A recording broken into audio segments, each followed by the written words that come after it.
So we are a fully featured social network with an embedded payment platform running on this indomitable philosophy where we feel royalties should be paid to content creators for the commercial use of their content, likeness, and image. It's not too terribly shocking to think about it that way.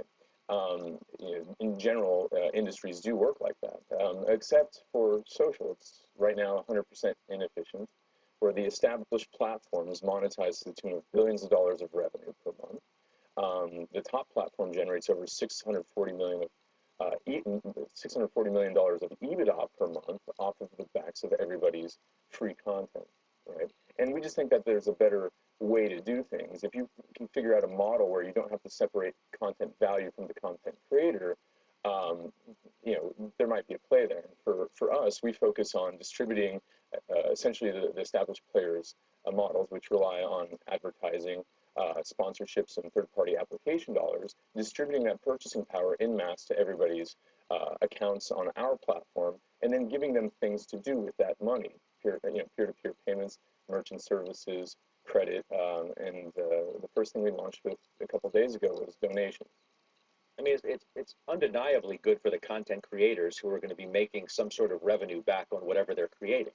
But for you as a business, giving away, or it is essentially giving away or giving back 90% of all ad revenues, you survive on just the 10% of the ad revenue? Absolutely, because if you focus on the peer-to-peer payments, the credit platforms, and the merchant services platforms, that's an incredibly capital-efficient model that we didn't have to pay $100 million of equity and get all these working capital lines to get into.